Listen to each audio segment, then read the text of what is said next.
ఓహో! 'Rashmika Sri Lanka trip' video చూస్తే full vacation vibes. పైగా ఫ్యాన్స్‌లో ఒకటే టాక్ పెళ్లికి ముందు వెకేషనా అన్న కుతూహలం మరింత పెరిగింది. వీడియో స్టార్ట్ నుంచే రష్మిక ఫ్రెండ్స్‌తో కలిసి లాఫ్స్, హగ్స్, క్యూట్ సెల్ఫీలు మొత్తం గర్ల్స్ ట్రిప్ ఎనర్జీ బాగా కనిపిస్తోంది. ఆ వుడ్డోమ్‌లా ఉన్న లొకేషన్‌లో తీసిన గ్రూప్ ఫోటో అయితే అసలు రిసార్ట్ వైబ్ నెక్స్ట్ లెవెల్. అంత పెద్ద రూఫ్, లైటింగ్, ఆర్కిటెక్చర్ ఇదెక్కడో తెలుసా అనిపించేలా ఉంది. ఇంకా ఒక సీన్‌లో ఇంట్లోనే ఫుల్ మస్తీ.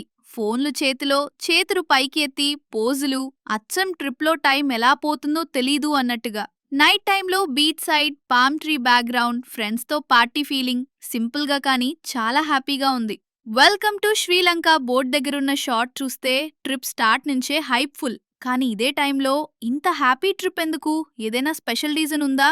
అంటూ పెళ్లి టాక్ కూడా మళ్ళీ ట్రెండ్ అవుతోంది. మనకి క్లియర్‌గా తెలిసేదొక్కటే, రష్మిక ఈ ట్రిప్‌లో పూర్తిగా రిలాక్స్ అవుతూ ఎంజాయ్ చేస్తోంది. మీకేమనిపిస్తోంది? ఇది సింపుల్ వెకేషనా? లేక ఫ్యాన్స్ అంటున్నట్టు పెళ్లికి ముందు క్యూట్ గెటవేయా? కామెంట్స్‌లో మీ థాట్స్ చెప్పండి. వీడియో నచ్చితే లైక్ చేసి ఫాలో అవ్వండి.